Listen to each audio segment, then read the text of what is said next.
Assalamualaikum warahmatullahi wabarakatuh. Nama saya Abdul Zaifah Kosasi.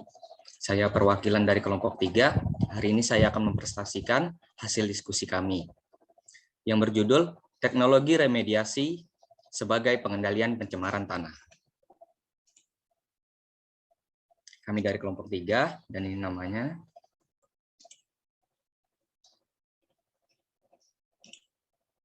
Baik, pendahuluan.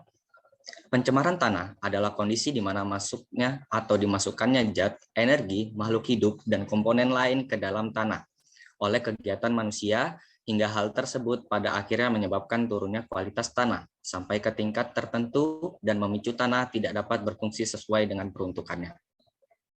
Adapun definisi pencemaran tanah menurut para ahli ialah Susilo 2003. Pencemaran tanah adalah keadaan yang terjadi lantaran adanya kerusakan dalam sistem pertahanan yang menyebabkan kerusakan maupun kerugian dalam kehidupan. Lantaran lingkungan yang sejatinya asri tidak dapat berfungsi sebagaimana mestinya. Jadi di pendahuluan ini adalah membahas apa itu pengertian tentang pencemaran tanah. Baik, langsung kita masuk ke remediasi. Pengertian. Remediasi adalah kegiatan untuk membersihkan bahan pencemar yang terkandung di dalam tanah. Tanah yang mengandung berbagai bahan yang menimbulkan gangguan fungsi tanah harus dibersihkan agar tanah terhindar dari bahan-bahan pengganggu tersebut. Jadi remediasi adalah teknologi yang paling banyak digunakan dalam mengendalikan pencemaran tanah. Jenis-jenis remediasi. Pertama, berdasarkan tempat pelaksanaannya, remediasi dapat dibedakan menjadi dua jenis, yaitu in situ, on-site, dan ex situ, off-site. In situ, on-site. Pembersihan on-site adalah pembersihan tanah yang tercemar di tempat atau di lokasi tanah yang tercemar berada. Pembersihan ini lebih murah dan lebih mudah. Adapun aktivitas yang dilakukan terdiri dari pembersihan, venting atau injeksi, dan bioremediasi. Jadi pembersihan in situ atau on-site ini adalah pembersihan secara langsung yang dilakukan di lokasi tanah yang tercemar. Kemudian pembersihan, yaitu melakukan pembersihan bahan-bahan pencemaran tanah seperti mengangkat barang-barang yang mencemari tanah seperti plastik, sampah organik yang menumpuk, tumpukan bongkahan bangunan, dan lain-lain. Jadi pembersihan adalah merupakan suatu hal yang pertama dilakukan dalam proses in situ ini karena kita membersihkan seperti bahan-bahan yang berpotensi mencemari tanah seperti sampah, kemudian ada bongkahan bangunan dan lain-lain. Kemudian injeksi, yaitu dengan memasukkan bahan tertentu yang dapat menetralkan bahan pencemar.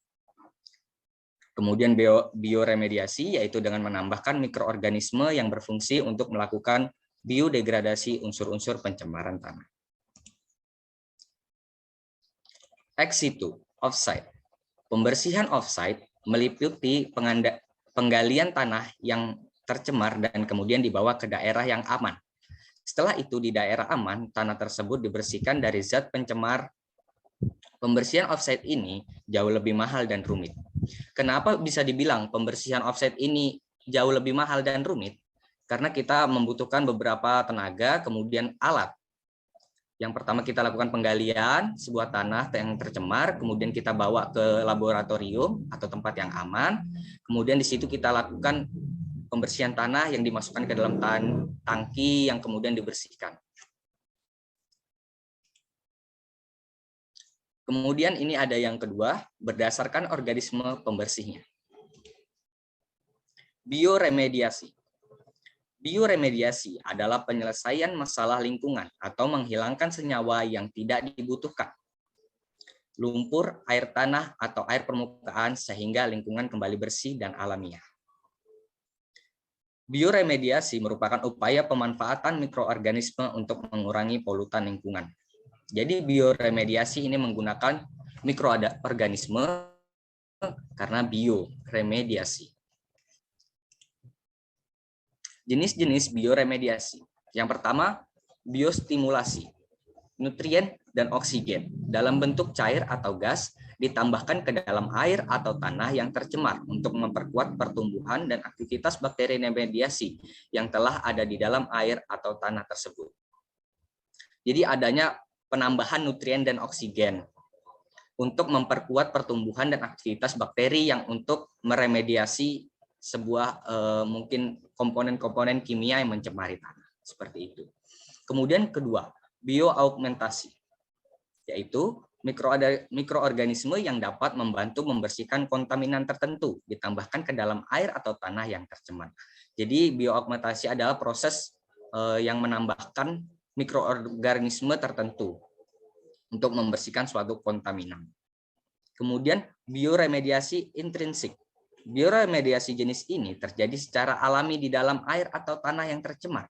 Di masa yang akan datang, mikroorganisme rekombinan dapat menyediakan cara yang efektif untuk mengurangi senyawa-senyawa kimiawi yang berbahaya di lingkungan kita. Jadi sedikit saya jelaskan bahwa bioremediasi intrinsik ini adalah memasukkan sebuah mikroorganisme sekarang yang untuk selanjutnya dalam jangka panjang akan berguna atau efektif dalam penggunaan mengurangi senyawa-senyawa kimia. Oke, lanjut. Fitoremediasi. Remediasi di samping dapat memanfaatkan mikroorganisme, dapat pula memanfaatkan tumbuhan dalam penyerapan bahan pencemaran tanah disebut fitoremediasi. Fitoremediasi merupakan upaya pencucian polutan yang dimediasi oleh tumbuhan, termasuk pohon, rumput-rumputan, dan tumbuhan air. Jadi fitoremediasi ini kita memanfaatkan tumbuhan untuk membersihkan suatu tanah yang tercemar. Seperti itu. Contoh tumbuhan fitoremediasi. Di sini ada 3 tumbuhan yang saya tampilkan. Yang pertama ada Tlaspi caerulescens untuk menyerap zinc, kemudian kadmium. Kemudian ada Nicotiana tobacco menyerap merkuri atau Hg. Kemudian Oryza sativa menyerap bahan-bahan organik. Dan masih ada banyak tumbuhan lainnya. Dan sini saya cuma menjelaskan 3 saja. Baik. Kesimpulan. Remediasi adalah kegiatan untuk membersihkan bahan pencemar yang terkandung di dalam tanah. Berdasarkan tempat pelaksanaannya, remediasi dapat dibedakan menjadi 2 jenis, yaitu in situ, on-site, dan ex situ, off-site. Berdasarkan organisme pembersihnya menjadi bioremediasi dan fitoremediasi. Cukup sekian yang saya sampaikan hari ini, kurang lebihnya mohon maaf. Wassalamualaikum warahmatullahi wabarakatuh.